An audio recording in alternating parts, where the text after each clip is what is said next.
विशिष्ट वस्तुओं नामतः अल्कोहल युक्त लिकर, स्क्रैप और खनिजों के विक्रेताओं के लिए टीसीएस दरों को तर्कसंगत बनाते हुए 2% ही किया जाएगा। तेंदुपत्तों पर दरों को 5% से घटाकर 2% किया जाएगा। मैं वायदा सौदों पर एसटीटी को मौजूदा 0.02% से बढ़ाकर 0.05% करने का प्रस्ताव करती हूँ। ऑप्शन प्रीमियम और ऑप्शन कार्यकलाप दोनों पर एसटीटी को मौजूदा क्रम से 0.1% और 0.125% से बढ़ाकर 0.15% करने का प्रस्ताव है।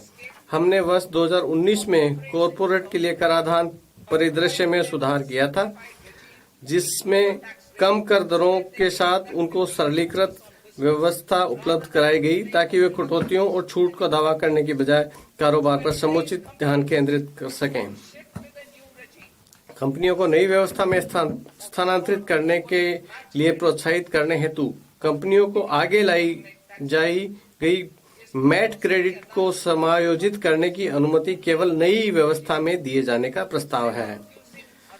नई व्यवस्था में उपलब्ध मैट क्रेडिट का उपयोग करके समायोजन कर देयताओं को 1/4 की सीमा तक की अनुमति दिए जाने का प्रस्ताव है।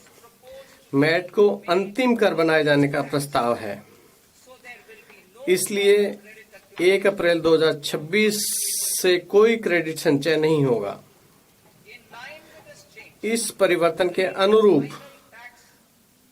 15% की मौजूदा मैट दर को कम करके 14% किया जा रहा है। 31 मार्च 2026 तक संचित करदाताओं को आगे लाई गई मैट क्रेडिट उपरोक्त अनुसार उनको समायोजन के लिए उपलब्ध रहेंगे। अब आती हूँ अप्रत्यक्ष करों पे। अब मैं अप्रत्यक्ष करों से संबंधित प्रस्तावों पर आती हूँ। सीमा शुल्क और केंद्रीय उत्पाद शुल्क के लिए मेरे प्रस्तावों का लक्ष्य प्रशुल्क संरचना और सरल बनाना, घरेलू विनिर्माण को सहायता देना, निर्यात प्रतिस्पर्धात्मकता को प्रोत्साहित करना और शुल्क को प्रतिलोम को ठीक करना है। लंबे समय से चले आ रहे सीमा शुल्क छूटों को समाप्त करने को जारी रखते हुए मैं भारत में विनिर्मित हो रहे मदों अथवा जहां आयात नगण्य है वहां पर कतिपय कूटों को हटाना चाहती हूं। इसी प्रकार किसी विशेष मद पर लागू शुल्क की दर का निर्धारण करने की प्रक्रिया और सरल बनाने के लिए मैं प्रशुल्क अनुसूची में ही विभिन्न सीमा शुल्क अधिसूचनाओं में कतिपय प्रभावी दरों को शामिल करने का प्रस्ताव करती हूं। अब मैं क्षेत्र विशिष्ट प्रस्तावों की चर्चा करूंगी। समुद्री चमड़ा और वस्त्र उत्पादों का निर्यात संवर्धन। मैं निर्यात हेतु समुद्री खाद्य उत्पादों के प्रसंस्करण के लिए उपयोग में आने वाले विशिष्ट नवनीतियों के शुल्क मुक्त आयात की सीमा को वर्तमान 1% से बढ़ाकर पिछले वर्ष की निर्यात कारोबार की एफओबी मूल्य का 3% करने का प्रस्ताव करती हूँ। मैं विनिर्दिष्ट निविष्टियों के शुल्क मुक्त आयात की अनुमति जूतों के ऊपरी हिस्सों के निर्यात के लिए देने का प्रस्ताव करती हूँ, जो वर्तमान में चर्म अथवा सिंथेटिक फुटवेयर के निर्माण के लिए उपलब्ध हैं। मैं चर्म या वस्त्र परिधानों, चर्म अथवा सिंथेटिक फुटवेयर तथा अन्य चर्म उत्पादों के निर्यातकों के लिए अंतिम उत्पाद के निर्यात हेतु समयावधि को मौजूदा 6 महीने से बढ़ाकर 1 वर्ष करने का प्रस्ताव करती हूँ। ऊर्जा परिवर्तन और सुरक्षा।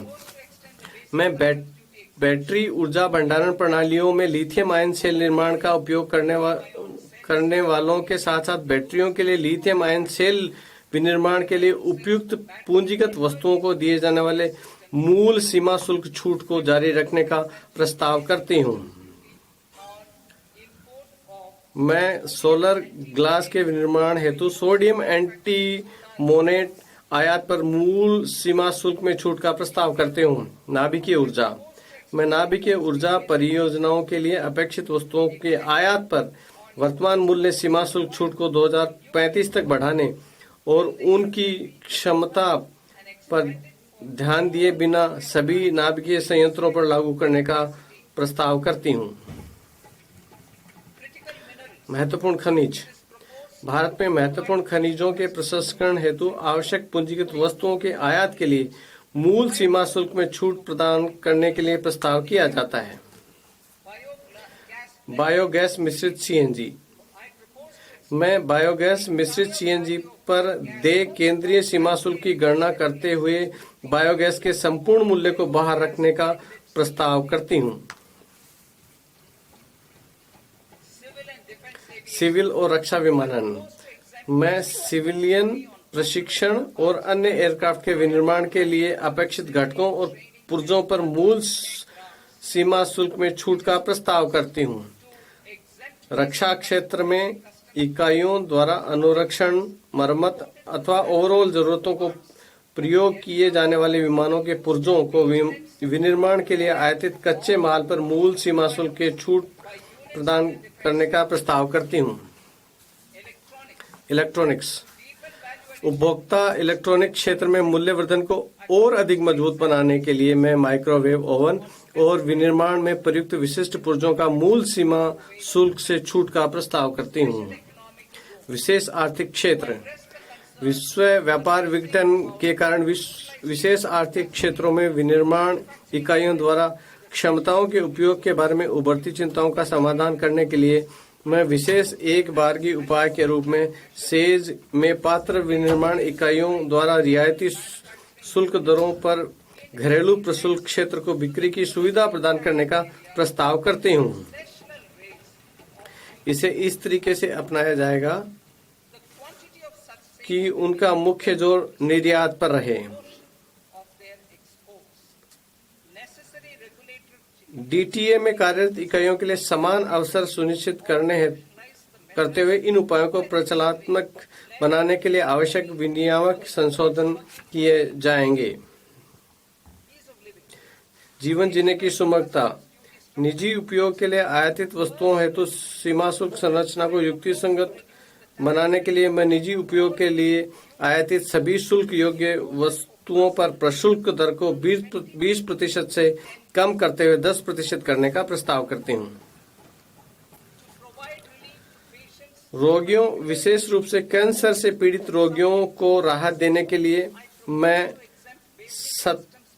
17 औषधियों अथवा दवाओं पर मूल सीमा शुल्क में छूट का प्रस्ताव करती हूँ। मैं उनके उपचार में प्रयुक्त औषधियों, दवाओं और विशेष चिकित्सा प्रयोजन खाद्य के निजी आयातों पर आयात शुल्क से छूट देने के लिए प्रयोजनार्थ 7 अतिरिक्त असाधारण रोगों को जोड़ने का प्रस्ताव करते हूँ। सीमा शुल्क प्रक्रिया। विकसित भारत और हमारी महत्वाकांक्षाओं के अनुरूप वैश्विक व्यापार में भारत की भूमिका और हिस्से में व्यापक वृद्धि होने वाली है। मैं इस संबंध में सीमा शुल्क प्रक्रियाओं के लिए कई उपयोगों का प्रस्ताव करती हूँ ताकि वस्तुओं के सुगम और त्वरित संचालन तथा व्यापार में अधिक निश्चितता के लिए कम से कम हस्तक्षेप हो। विश्वास आधारित प्रणालियां। मैं टीयर 2 और टीयर 3 प्राधिकृत आर्थिक प्रचालकों, जिन्हें एईओ कहा जाता है, के लिए शुल्क स्थगन अवधि को 15 दिन से बढ़कर 30 दिन का करने का प्रस्ताव करती हूँ। मैं पात्र विनिर्माताओं, आयातकों को समान शुल्क स्थगन सुविधा उपलब्ध कराने का प्रस्ताव करती हूँ।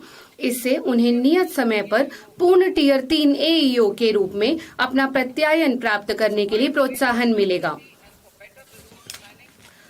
अधिक निश्चितता और बेहतर व्यवसाय आयोजना उपलब्ध कराने हेतु मैं सीमा शुल्कों पर बाध्यकारी अग्रिम नियम की वैधता अवधि को वर्तमान 3 वर्ष से बढ़ाकर 5 वर्ष करने का प्रस्ताव करती हूँ।